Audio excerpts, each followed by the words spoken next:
Are you a saver or a spender? Do you stress about money? Do you have bad financial habits? Do you avoid hard personal conversations?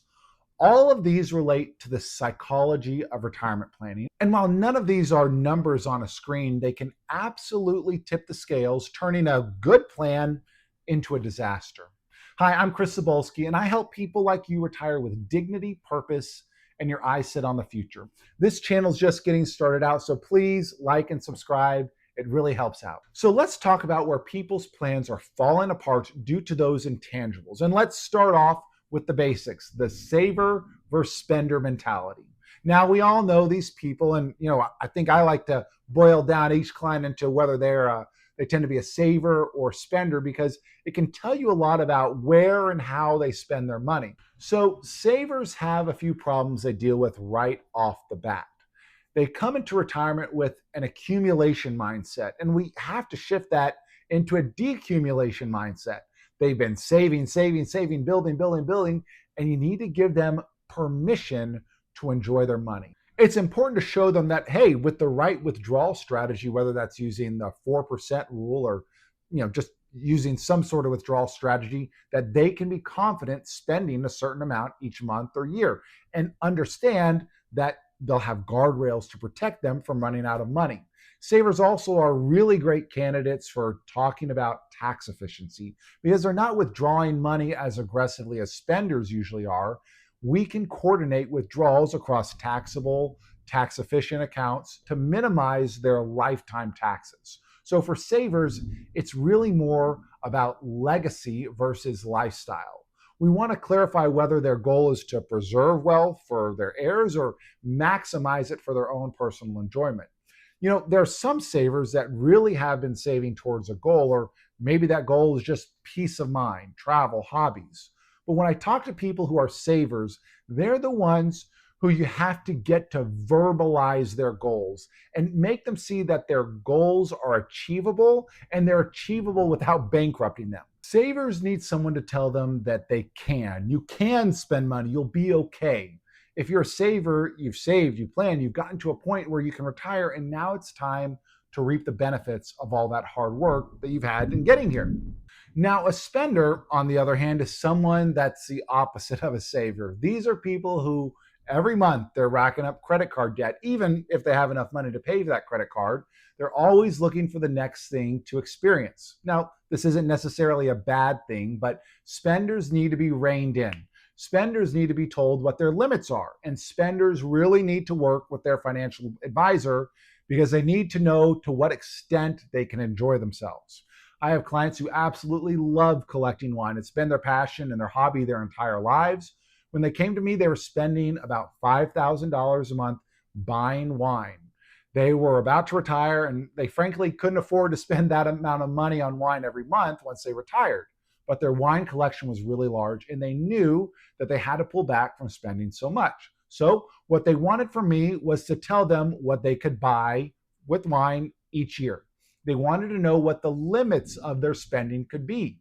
Now, if they came across a rare bottle or something that they've wanted for a while, that might have been a reason to go outside of their budget.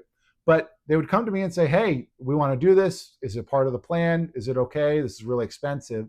But they're spenders and they had very expensive hobbies. And that hobby, they knew they had limits to it. And they controlled themselves and learned to put themselves on a budget with that hobby.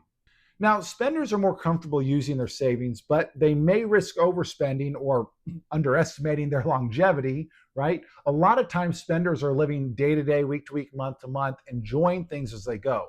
Now, there's nothing wrong with that, but budgeting is essential for them. Creating a budget list of essentials versus discretionary spending, separating their needs out to know, right, what, having housing, healthcare, gas, utilities in one bucket and travel and hobbies and other stuff in another bucket really helps spenders understand what they're capable of.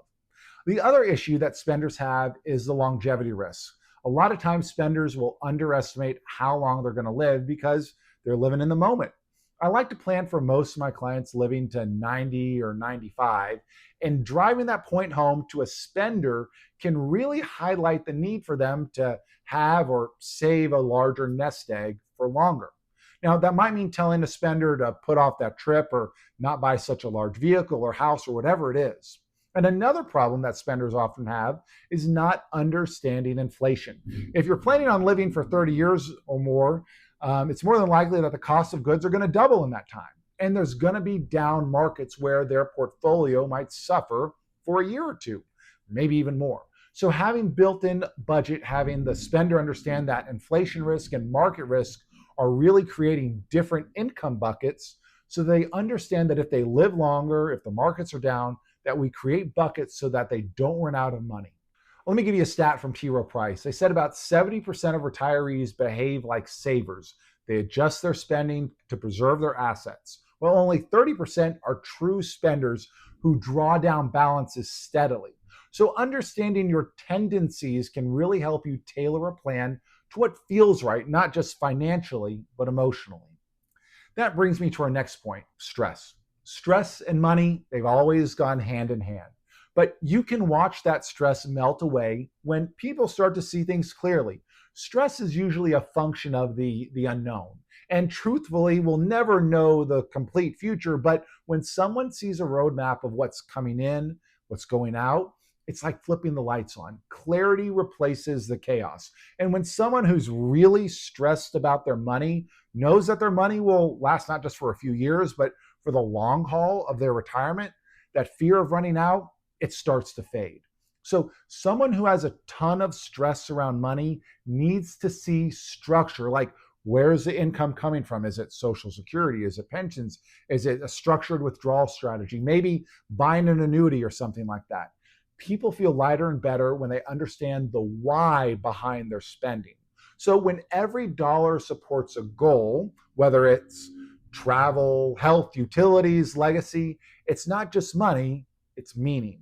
And that right there is what financial planning is about.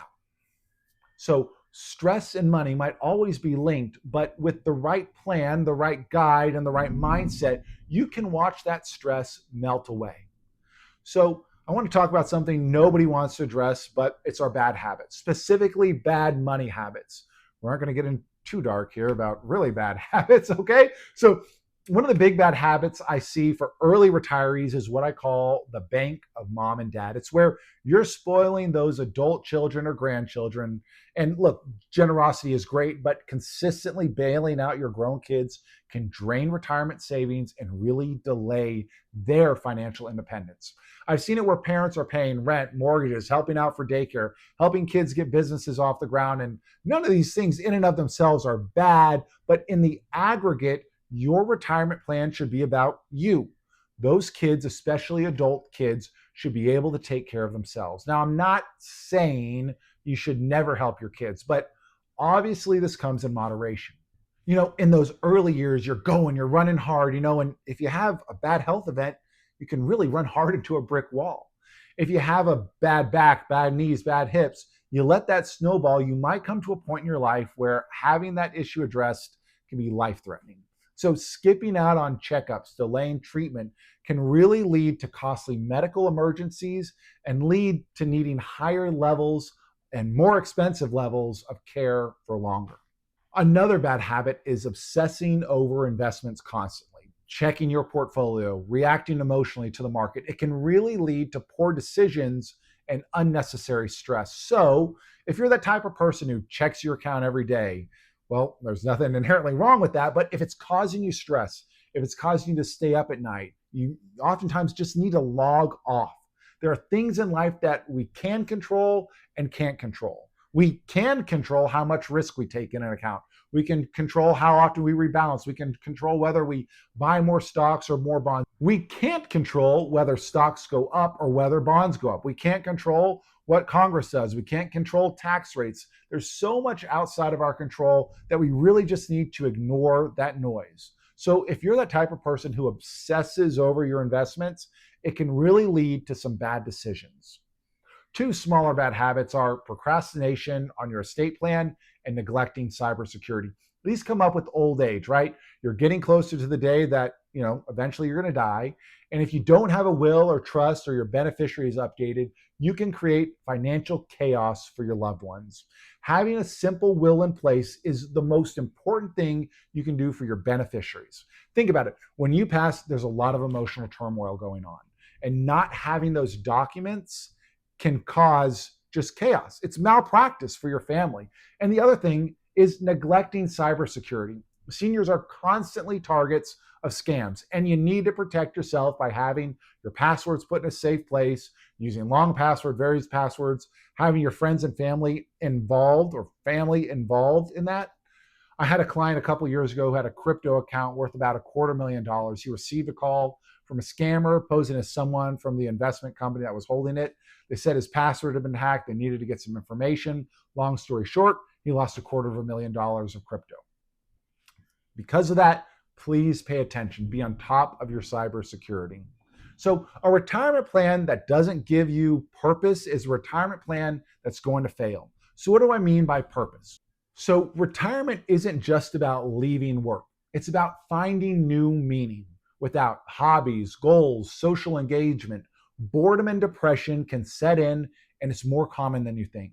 So how does that happen? Well, the first thing is that when you leave work, you're more likely than not going to be part of those social circles that you were.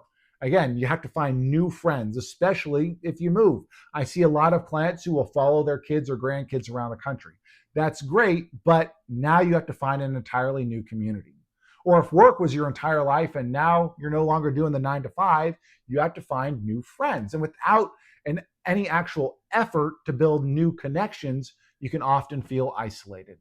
How do we address all of these psychological issues and incorporate them into a retirement plan? Well, first, if you're a saver or a spender, budgeting that balances your lifestyle and keeps your account stable is critical. You can start with a simple budget that addresses your necessary needs, your mortgage, food, entertainment, gas, utilities. That's a perfect place to start to see, what do I absolutely need to survive? After that, I'd encourage you to create a separate budget that incorporates your discretionary spending. How much do I want to spend on travel? How much do I want to spend on hobbies? Make sure that you schedule regular health screenings, that you're staying active, that you're doing things that actually have purpose. If you have a partner or children, bring them into your retirement plan sooner rather than later, right? You don't have to tell them how much money you have or where your accounts are, but you should tell them what your plans are. They need to know generally where your accounts are, where they're custodian, what to do when you pass, and what your wishes are. Look, overwhelmingly, most people want the same thing. They want safety, security for themselves and their family. They want to have travel. They want to have fun. They want to have a place to call home near their friends and family. They want a fulfilling career. They want nice things. And having plenty of money will certainly help you get there, but paying attention to the non-financial issues are just as important. Thank you for your time. If you have any questions, please post the comments below. Reach out to me. I'd love to hear stories about how you've dealt with the psychological issues of retirement. I hope you have a great day.